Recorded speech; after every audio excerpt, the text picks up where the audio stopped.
Bonsoir et bienvenue. Nous allons reprendre en français un enseignement qui a été fait en anglais par Frère Aman ce dimanche 16 avril. Et avant de commencer, nous allons faire une petite prière. Notre Père, qui es aux cieux, nous te prions, nous te Mhm. louons et nous te glorifions. Jésus, nous te prions, nous te louons, nous te rendons grâce. Esprit Saint, nous te prions, nous te glorifions. Vierge Marie, nous te rendons grâce, nous te glorifions. Notre Père, nous te rendons grâce pour ta bonté et tes bénédictions continuelles dans nos vies. À travers la Bible, ta parole nous fortifie. Elle nous fait comprendre ton amour, ta présence bienveillante dans nos vies. Ainsi, tu nous guides à chaque heure de nos vies, même dans les moments difficiles. Nous te louons, Seigneur, car tu nous accompagnes ce soir également pour nous enseigner encore et encore. Merci pour le message que tu veux nous transmettre ce soir, que nous puissions tous percevoir la profondeur de ton message et que nos vies soient transformées, renouvelées par ton esprit. Je fais cette prière en ton nom, Jésus. Amen. Amen. Loué soit le Seigneur et que la paix soit avec vous tous, chers frères et sœurs, à vous et à votre famille, au nom de Jésus. Je me demandais, en préparant cette session de ce soir, je demandais au Saint-Esprit de quoi allions-nous discuter aujourd'hui. Et avant de commencer, j'aimerais savoir si vous avez des questions ou des doutes peut-être. J'ai juste une question. Bien que je sois dans la parole de Dieu, j'ai encore des pensées négatives dans mon esprit. J'ai encore des sifflements dans les oreilles, des voix dans la tête. Je me demandais ce que c'était. Je dis, je suis le corps du Christ. Et la maladie, le péché, n'a aucun pouvoir sur moi. Je parle que la parole de Dieu, mais je suis attaquée par ces esprits. Je me demande ce que c'est. Hmm. À votre avis, qui est le plus fort? L'esprit qui vous parle de l'extérieur ou bien l'Esprit Saint, celui qui est en vous? Bien, je crois que le Saint-Esprit est le plus fort. Oui, c'est le Saint-Esprit qui est le plus fort. Donc, quand nous croyons que l'Esprit du Seigneur est plus fort, nous continuons à nous battre. Et certainement, la victoire, elle est la nôtre. Bien sûr, il arrive parfois que nous pouvons trébucher ici et là, mais la victoire est certainement la nôtre, il n'y a aucun doute. C'est ce que le Seigneur a dit dans 1 Jean chapitre 5 verset 4. C'est notre foi qui donne la victoire. Mais cette foi, elle ne fonctionne qu'avec l'amour. C'est ainsi. Alors quand nous sommes en colère et que nous prions avec foi, la foi ne peut pas fonctionner, car il n'y a pas d'amour à ce moment-là. Et la prière sera alors un échec. D'accord, je comprends. J'ai été blessée envers mon ex. Il retient beaucoup d'argent pour payer l'hypothèque. Eh bien, au lieu de continuer à être blessé par lui, bénissez-le et essayez d'agir dans l'amour, parce que comme je l'ai dit, la foi agit par l'amour. L'acte même de l'écoute de la parole de Dieu est donc de nous renouveler dans l'amour du Christ, d'être l'amour du Christ pour les autres. Pourquoi écoutez-vous la parole de Dieu? Est-ce que c'est pour devenir comme Jésus? Oui, oui, oui, je comprends. Alors, pour vous, qui est Jésus, Dieu? La Bible dit Dieu est amour. Et dans Galates, chapitre 5, verset 6, il est dit clairement, la foi fonctionne par l'amour. Par exemple, si vous utilisez votre carte bancaire au distributeur automatique, de quoi avez-vous besoin? Vous avez besoin de deux choses. La carte bancaire, bien sûr, et votre code. Oui, yeah, je sais. Donc, vous avez besoin des deux pour recevoir l'argent que vous avez déposé, n'est-ce pas? Eh bien, c'est pareil dans le royaume de Dieu. Pour recevoir quelque chose du royaume des cieux, vous avez besoin de deux choses. Une carte bancaire, appelée l'amour, et votre code secret, appelé la foi. Si vous avez votre code d'identification, votre code secret qu'on appelle la foi, et que vous dites, je suis très fort dans la foi, mais si vous n'avez pas votre carte bancaire, qu'on appelle l'amour, vous ne pouvez pas recevoir quoi que ce soit.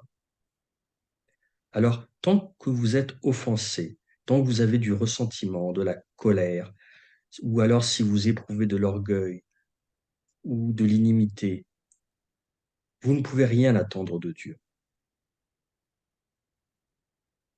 Donc, ce qui veut dire, je dois opérer à 100% dans l'amour plutôt que dans l'offense. Oui, exactement, c'est bien ça. Je prie pour mon fils cadet en ce moment-ci, mais il est toujours le même.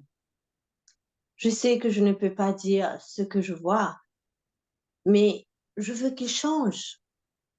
Je lui donne des écritures, mais il n'est pas dans la parole de Dieu, comme mon fils aîné, qui a renouvelé son esprit. C'est cette même chose que je veux pour mon deuxième fils. Il n'aime pas la parole de Dieu. Chaque fois qu'il s'énerve, quand je parle de la parole de Dieu, Non, non, il faut, chaque fois que vous dites, il n'est pas dans la parole de Dieu, eh bien, il ne le sera jamais, il ne sera pas dans la parole de Dieu. donc je dois changer mes mots alors. Je dois parler ce que je veux voir dans mon fils. Oui, c'est ça, tout à fait. Dites, dites cela. Merci Jésus. Tous mes enfants sont enseignés par le Seigneur, et leur paix est grande. Ils sont bénis pour être une bénédiction pour les autres. Et ils m'appellent béni au nom de Jésus. Et mes deux fils ont une relation intime avec vous, Seigneur, tous les jours de leur vie. Ok, d'accord. Merci, merci beaucoup. Oui, de rien. Alors, votre question, c'était, voilà, vous êtes dans la parole de Dieu, et pourtant, toutes les choses négatives arrivent. Ceci me fait penser, j'ai envie de vous poser une question, de nous poser à nous-mêmes une question. Est-ce que je suis spirituel? C'est une question que je pose à tout le monde qui est présent. Être spirituel, c'est une pensée à comprendre. C'est un concept, ou plutôt, c'est une vérité que nous devons tous identifier clairement. Premièrement, est-ce que vous savez qu'est-ce que la religion? Pour moi, la religion, elle m'a appris, elle m'a appris quelque chose au sujet de Dieu. La religion, elle m'a appris le bien et le mal, à ne pas mentir et à faire du bien aux autres. Grâce à cette base, je me connecte à mon Dieu, personnellement. Et c'est ça la spiritualité. La spiritualité est ce que je perçois de Dieu à travers mon temps personnel que je passe avec lui. La personne spirituelle, elle est connectée à l'Esprit du Seigneur et à tout moment. Par conséquent, elle influe continue de la bonté de Dieu, de l'intérieur d'elle-même. Être spirituel ne vous donnera pas le jugement, mais cela vous donnera la liberté. Il fut un temps où je voyais un certain groupe de personnes et vraiment je me retenais de leur parler. En fait, j'ai réalisé que je portais un jugement sur eux.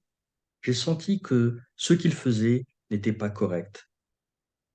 Et c'est à ce moment que le Seigneur m'a demandé, est-ce que tu es saint? Eh bien, parce que moi j'avais peur de ces gens, je ne voulais pas leur parler. Et j'ai dit, non, non, non, je ne suis pas saint. Alors, le Seigneur m'a répondu, pourquoi ne leur as-tu pas parlé? Cela signifie que tu juges ce qu'ils font. Et c'est à ce jour-là, où le Seigneur m'a donné la liberté de parler à ceux que je jugeais. En fait, j'ai réalisé que j'étais du mauvais côté. Quoi qu'ils fassent, que ce soit bien ou mal, finalement, c'est leur problème. Cette attitude de liberté sans jugement, elle nous est donnée quand nous sommes spirituellement connectés au Seigneur. Est-ce que ce que je viens de vous expliquer, est-ce que cela a un sens pour vous? Maintenant, demandons-nous ce que le Christ veut de nous. Eh bien, je pense que Jésus veut que je sois spirituelle. Oui, ce n'est pas seulement pour vous, mais pour tout le monde. Dans l'Évangile, selon Saint Jean, chapitre 4, la femme a demandé, comment adorez-vous le Seigneur? Adorez-vous. Le Seigneur a dit, le temps viendra. Vous n'adorerez pas le Seigneur à Jérusalem, ni dans la montagne, mais vous l'adorerez en esprit et en vérité. La religion nous donnera les points d'entrée pour en savoir plus sur Dieu. Mais après cela, chacun a besoin de se connecter personnellement avec Dieu. Il y a un exemple qui me vient à l'esprit. Je prends la vie de Saint François Xavier. Il était, il est venu dans ma ville natale. Et d'ailleurs, il y a encore l'église qu'il a construite pour Notre-Dame. Quand je vois cette église, je peux voir l'œuvre du Seigneur par une personne qui est originaire du Portugal et qui est venue pour apporter le Christ à beaucoup de personnes qui ne le connaissaient pas, qui ne connaissaient pas Jésus. Donc, vraiment, cette expérience de Saint François Xavier, elle me donne une grande croyance sur la façon dont Dieu peut travailler à travers les gens. Eh bien, la spiritualité, c'est d'avoir ma propre expérience avec Jésus, de ce que la religion me donne comme point d'entrée. Mais vous ne devez pas vous arrêter là. Ainsi, mon Église m'a enseigné les statuts et l'ordonnance du Seigneur. L'Église, elle m'a aussi enseigné l'amour de Dieu à travers divers sacrements. Et enfin, l'Église m'a enseigné l'histoire des saints, comment ils étaient si liés au Seigneur. C'est une grande invocation de la vie du Seigneur dans ma vie. Ayant reçu tout cela, qu'est-ce que j'en ai fait? C'est à ce moment-là que ça devient ma spiritualité. Comment je me connecte à l'Esprit Saint? Comment faire une rencontre personnelle avec mon Seigneur? Comment cette vérité que j'ai découverte m'a libéré des divers horizons de la vie? Je vais prendre un exemple. Euh, Dites-moi, à quand remonte la dernière fois où vous vous êtes inquiété? Euh, J'avais peur que pendant que j'étais loin de chez moi, que je ne suis pas chez moi, que quelqu'un peut venir cambrioler ma maison. Oui, cette pensée, ça peut faire peur à beaucoup de gens, mais Jésus a dit, j'ai envoyé mes anges pour vous sauver dans toutes vos voies. Ben, je disais, c'est ce que je disais. Je dis, le Saint-Esprit protégera ma maison dans mon esprit. C'est ce que je pense. Bien que j'étais inquiet, je me sentais inquiet dans mon cœur, mais mon esprit disait autre chose, que ne vous inquiétez pas, Dieu va protéger ma maison. Mhm. Oui, je vois. Vous parlez la parole de Dieu, mais elle n'a pas encore été personnalisée dans votre cœur.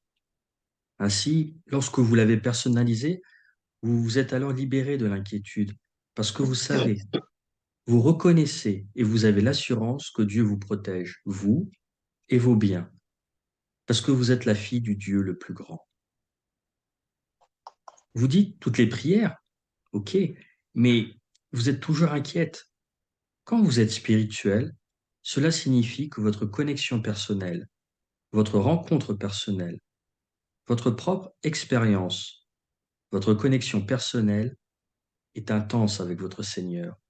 l'intensité de votre rencontre personnelle avec Jésus vous fera avoir la liberté contre les maux que l'on appelle l'inquiétude, la peur, la colère ou le complexe d'infériorité, la culpabilité. J'ai une question. Peut-on être spirituel sans être connecté à la religion? Peut-être, moi j'ai vu l'œuvre du Seigneur à travers les mains de Saint François Xavier. La religion m'a présenté mon Seigneur à ma naissance. En tant qu'enfant, je ne savais pas, et c'est ma mère qui m'a enseigné l'ordonnance et les statuts du Seigneur. Tout cela m'a été enseigné, et en fait, c'est comme une introduction qui m'a été donnée. Mais je ne me suis pas arrêté là. J'ai envie de prendre un exemple. Euh, quand nous avons été élevés, ma mère et votre mère, j'en suis sûr, elle vous a peut-être coiffé d'une certaine façon. Ai-je raison? Oui, oui, je suis d'accord. Mais peut-être après, plus tard, quand vous êtes devenu plus grand, peut-être au lycée ou même à l'université, vous avez eu envie de changer de style de coiffure. Et, ou est-ce que vous avez peut-être gardé la même coiffure que votre mère vous faisait? Non, j'ai essayé, bien sûr, de changer, de faire une autre coiffure, quoi. Mhm, ouais. Ma mère a introduit un style, mais n'avons-nous pas improvisé et travaillé dessus de plus en plus, de la même façon que ma mère m'a présenté mon Seigneur? Qu'est-ce que cela signifie pour moi sur un plan personnel? Nous allons voir ça à travers les Écritures. Marc chapitre 8, versets 16 à 21.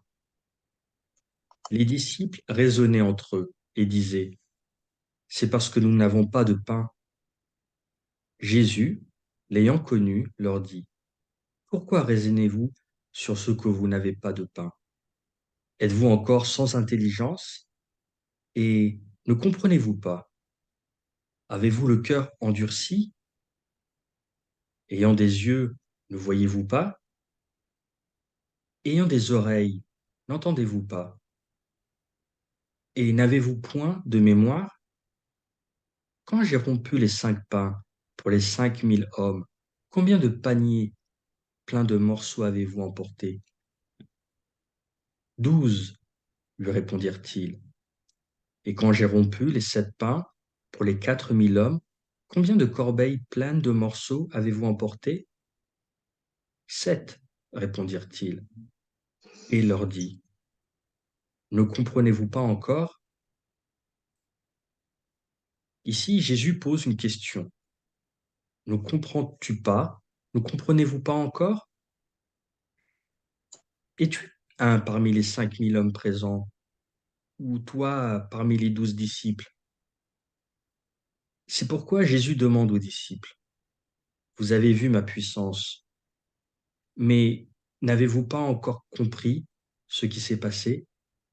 Ils n'ont pas encore réalisé leur relation avec leur Maître, Jésus-Christ. Mais quand l'Esprit du Seigneur est entré, ils ont été alors établis.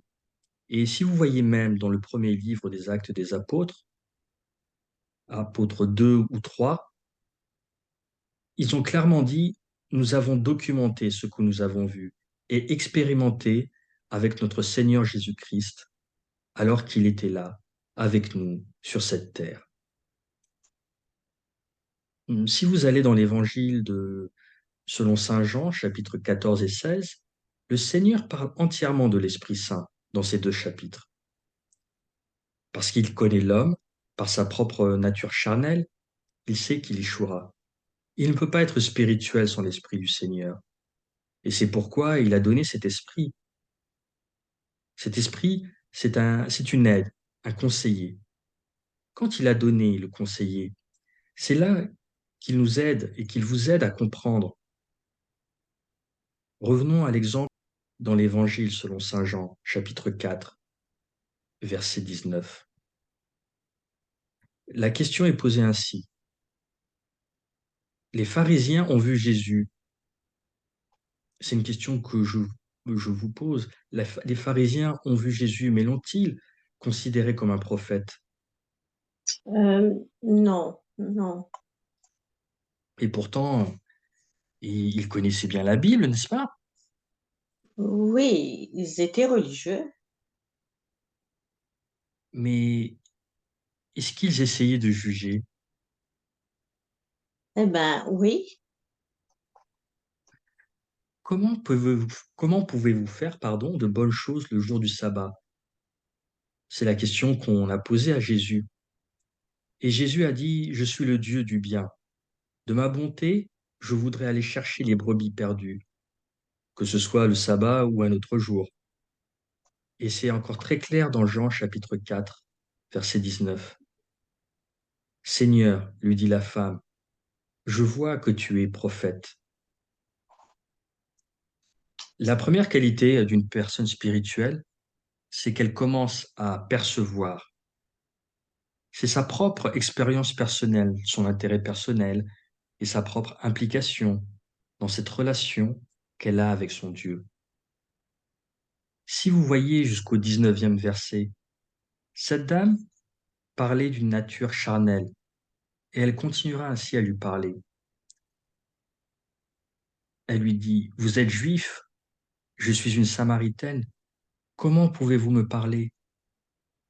La prochaine chose qu'elle a dit, c'est, vous n'avez pas de pot, de seau pour remplir votre eau, et comment pouvez-vous obtenir de l'eau pour moi? Il est dit, donnez-moi de l'eau pour que je n'ai pas à marcher jusqu'au puits et venir à midi. Et par la suite, le Seigneur a dit encore, amène ton mari. Et là, elle a répondu, je n'en ai pas. Alors le Seigneur lui a dit, oui, vous en aviez 5, mais celui qui est avec vous ne l'est pas non plus.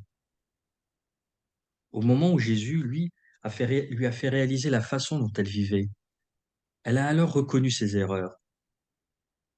Mais là, vous voyez qu'elle n'a pas été condamnée. Jésus n'a jamais dit, vous vivez une mauvaise vie, une vie pécheresse.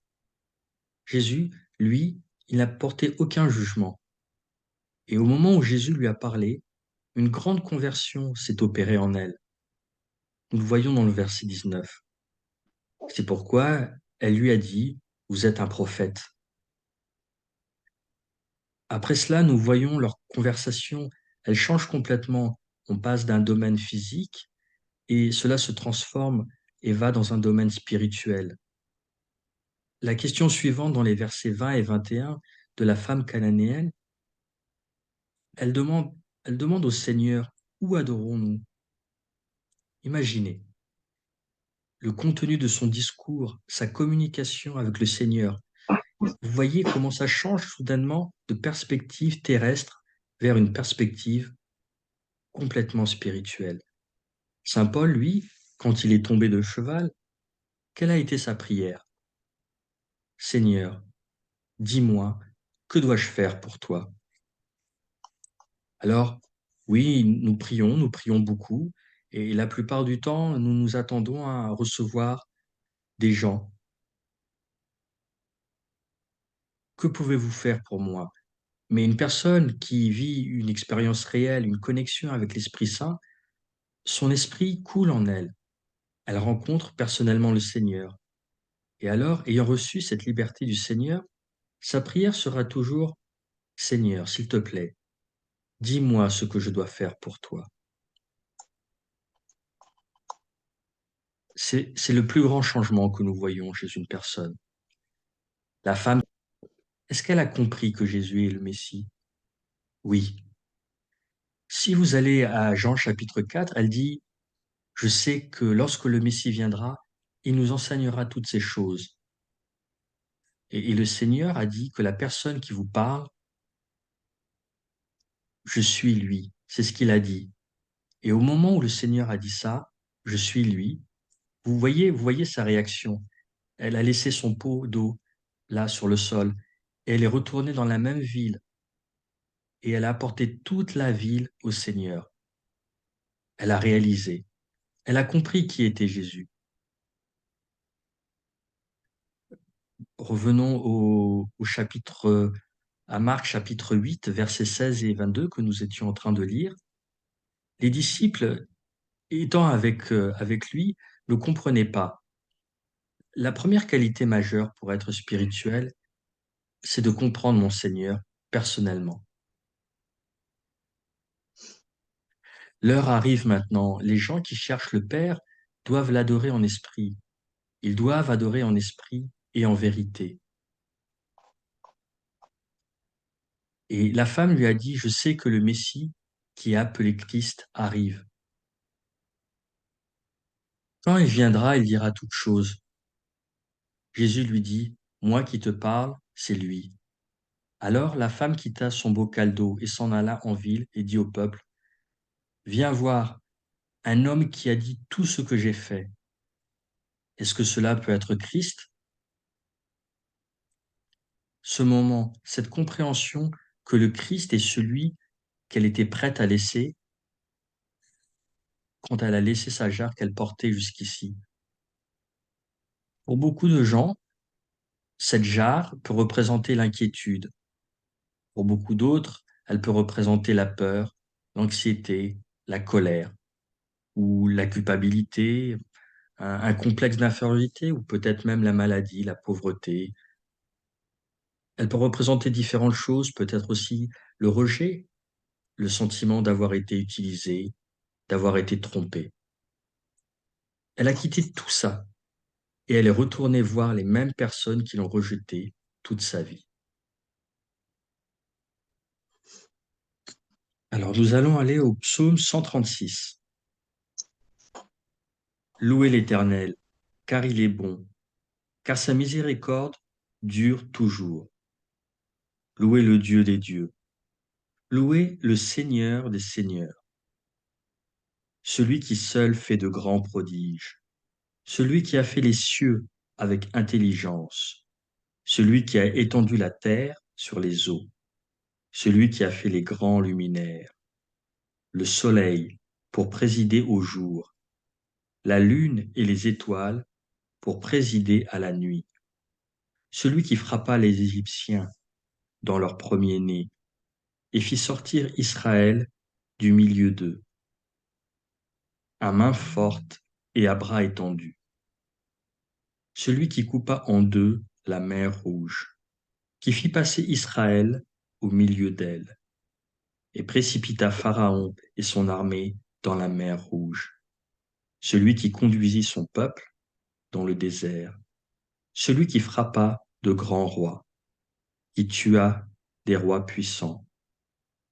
Sion, roi des Amoréens, et Og, roi de Basan, et donna leur pays en héritage à Israël son serviteur. Celui qui se souvint de nous quand nous étions humiliés et nous délivra de nos oppresseurs. Celui qui donne la nourriture à toute chair. Louez le Dieu des cieux. Vous voyez ici que le roi David se souvient. J'utilise le mot souvenir. Chaque acte fait par le Seigneur pour lui-même et pour ses ancêtres. Combien de fois nous souvenons-nous réellement des œuvres du Seigneur dans notre vie? Quand nous souvenons-nous de lui? Je dis, je dis quand je me lève le matin, je dis merci Seigneur pour tout ce que tu as fait pour moi. Et aussi, avant d'aller au lit, je le remercie pour ce qu'il a fait pour moi pendant la journée.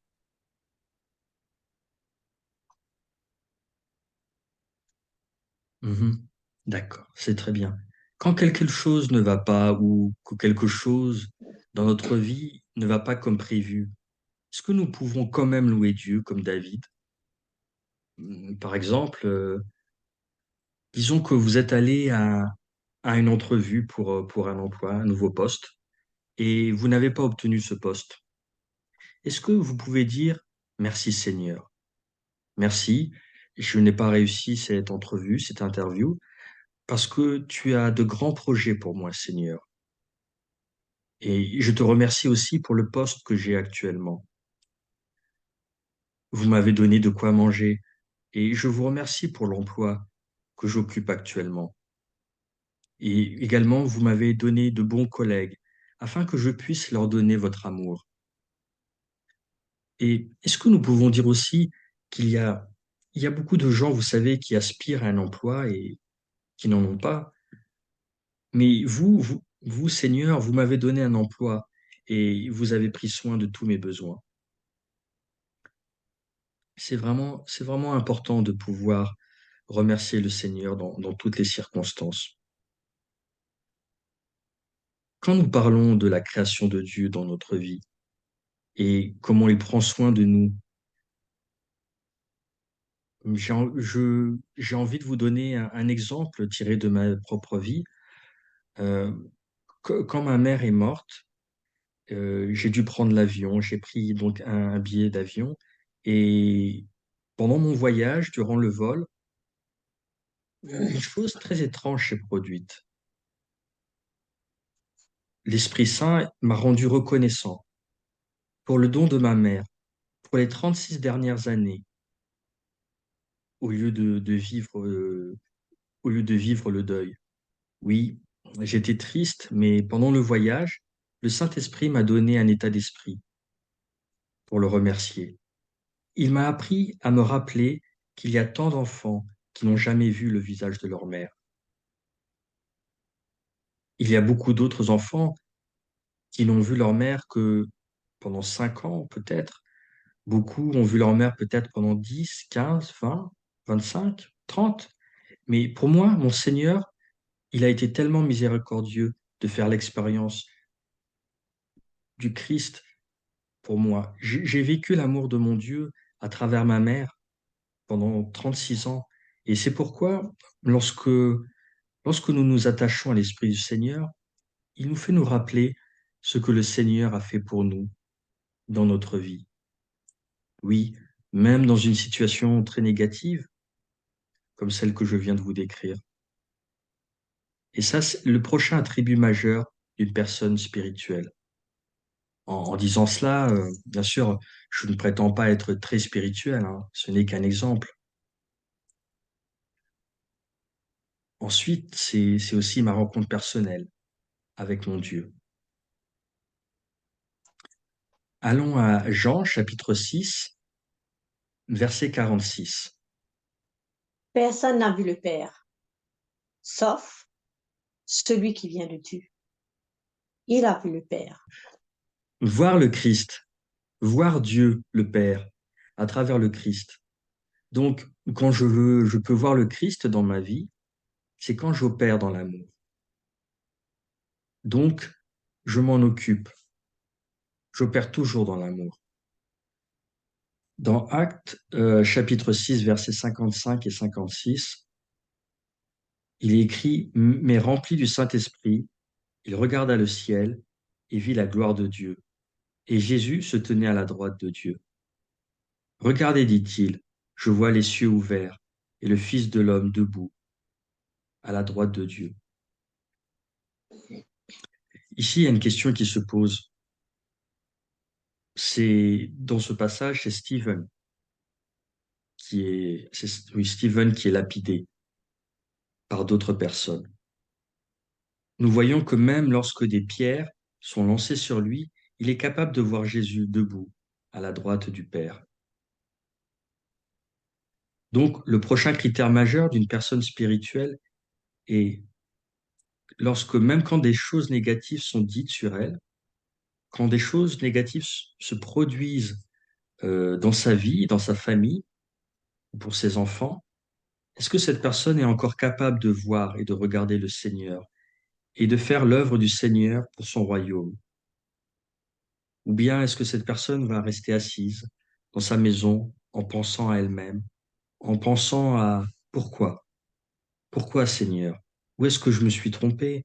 Ou pourquoi ces choses m'arrivent?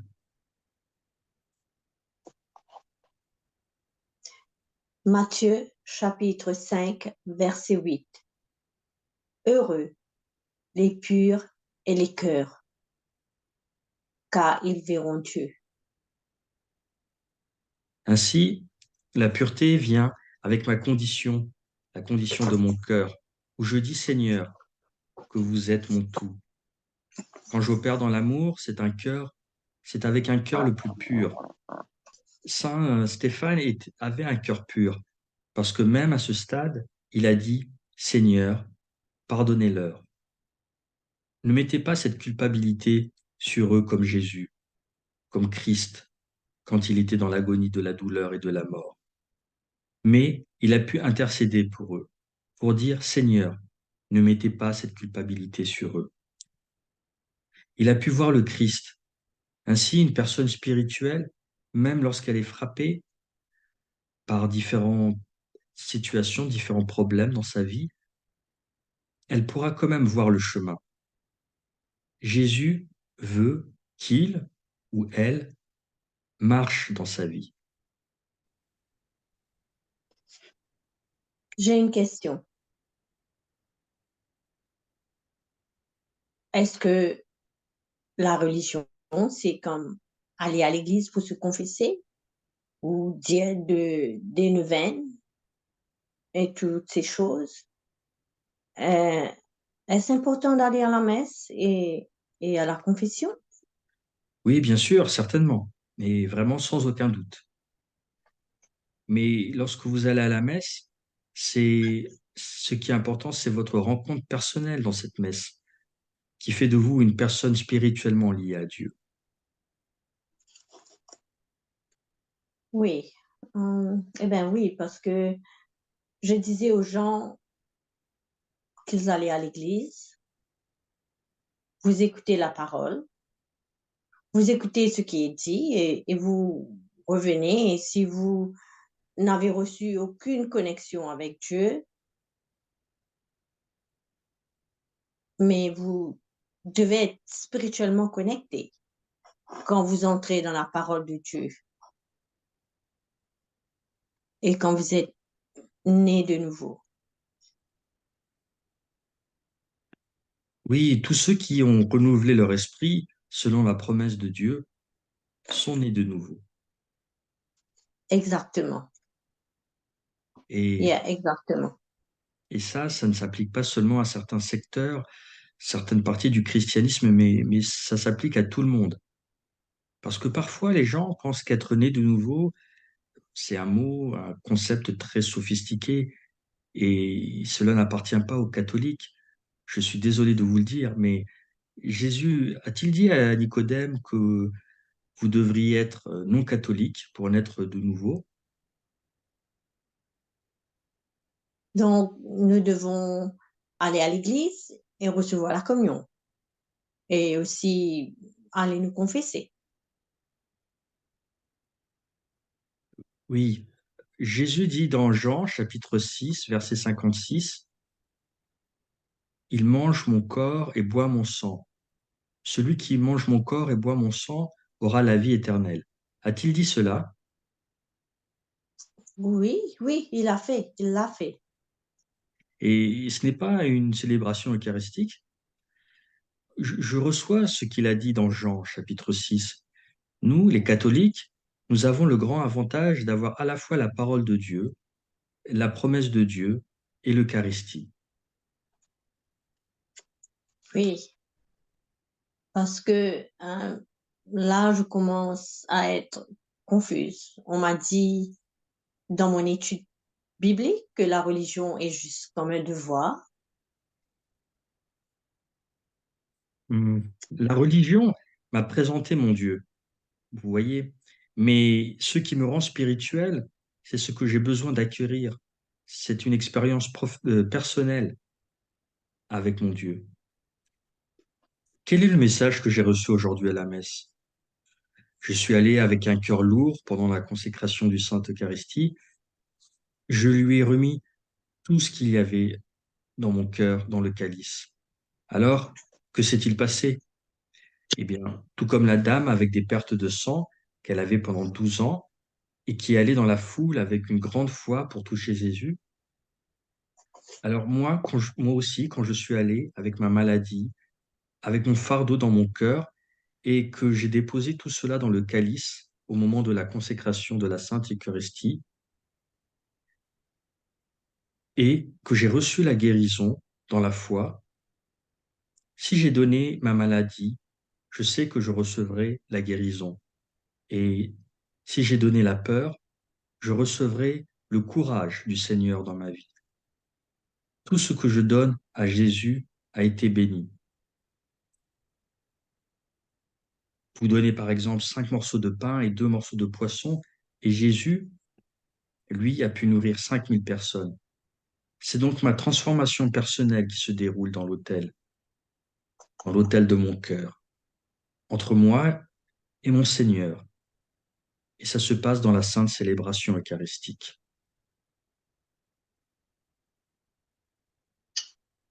Ben, une fois, j'ai entendu un prédicateur dire que vous n'avez pas besoin d'aller à l'église, vous n'avez pas besoin de vous confesser, parce que Dieu a déjà pardonné il y a 2000 ans. Oh là là. Non, non, non, non, je suis désolé, vraiment, je suis désolé. Nous continuons à pécher, n'est-ce pas? Oui, oui, oui, nous péchons, tous les jours nous péchons, toutes les minutes, toutes les secondes nous péchons. Quand vous comprenez la vérité doit être une vérité saine, et c'est pas la moitié de la vérité. Ok, merci, merci pour ça. Parfois, les gens se demandent pourquoi quand on va à l'église, les gens allument une bougie. Est-ce que ça fait vraiment une différence? Et lorsqu'on pense à ça, c'est ce qu'on appelle une vision restreinte. La vision plus large serait de savoir et de dire que quand une personne qui n'est jamais rentrée dans l'église et qui va, elle va allumer une bougie. Et que va-t-elle faire? Où va-t-elle? Elle va, elle va voir Dieu. Elle va dans la présence de Dieu.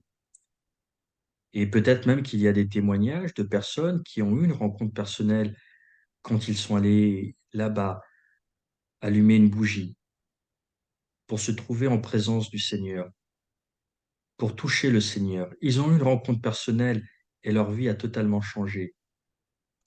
Et j'en suis sûr qu'il y a de nombreux exemples. La personne spirituelle peut penser. Elle pense pas dans une vision réduite, mais dans une vision plus large. Donc, laissez-lui faire l'expérience de la présence du Seigneur quand elle y va. La religion, la religion, elle m'a appris, elle m'a présenté au Seigneur. Mais alors que maintenant, quand je suis devenu plus âgé, quel est alors mon lien personnel avec lui, avec le Seigneur, ce lien qui me rend spirituel? Ou bien peut-être que finalement, je suis peut-être toujours dans cette étape de débutant. Est-ce que je voudrais vous poser une question? Est-ce que vous buvez encore uniquement du lait comme un nouveau-né, comme vous l'avez été quand vous étiez enfant? Non, non. De la même façon que vous avez tendance à mieux manger maintenant, parce que vous grandissez, vous commencez aussi à grandir à un niveau spirituel et votre intimité avec le Seigneur augmente, il se développe. Le Seigneur a donné sa propre chair comme nourriture, la plus puissante pour votre âme. Eh ben oui, quand nous allons à l'église. Est-ce que ça va de, est-ce que c'est OK? C'est OK de faire, d'assister à la messe en ligne?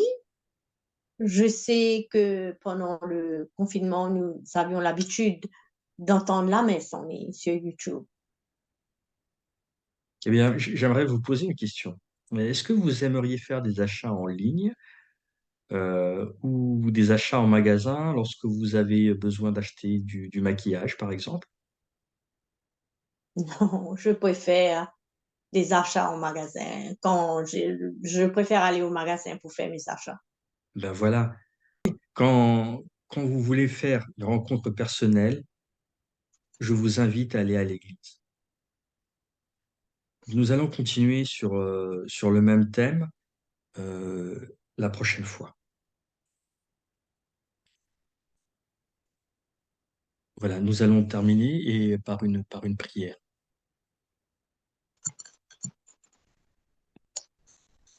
Au nom du Père, du Fils et du Saint-Esprit. Amen. Amen. Seigneur, je te remercie pour cette belle présentation que nous avons eue, cette bel enseignement que nous avons eu, qui a pénétré notre cœur. Que cette semence puisse être dans notre cœur, ce cœur qui est cette terre fertile. Que cette semence ne soit pas parmi les épines ou sur le chemin où il ne peut pas grandir, mais que cette semence soit tombée dans notre cœur fertile, dans la bonne terre, et que nous puissions, Seigneur, vivre, non seulement la vivre, mais aussi la partager aux autres. Tout comme la femme qui a quitté son pot et elle est partie dans le village pour dire ce que Dieu, ce que Jésus lui a prédit, ce que Jésus lui a dit à propos de sa vie. Que nous aussi, nous pouvons laisser nos inquiétudes, nos soucis, nos problèmes, l'expérience que nous vivons dans notre vie, que nous le laissions derrière. Mais aller de l'avant et dire aux autres ce que Jésus a fait dans notre vie, comment Jésus a pu changer notre cœur à travers cet enseignement d'aujourd'hui. Et je te dis merci Seigneur, merci Saint-Esprit. Père éternel, je ne cesserai jamais de te remercier pour toutes les bonnes choses que tu apportes dans la vie de chacun d'entre nous et que tu continues à le faire. Et Père,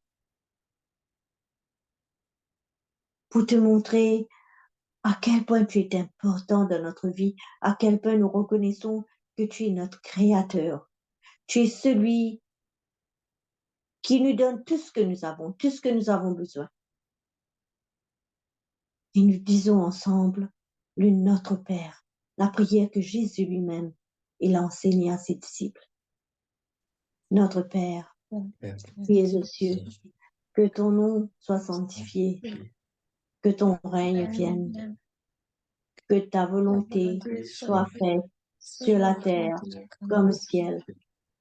Donne-nous aujourd'hui notre pain de ce jour. Pardonne-nous nos offenses, comme nous pardonnons aussi à ceux qui nous ont offensés. Et ne nous laisse pas entrer en tentation, mais délivre-nous du mal. Amen.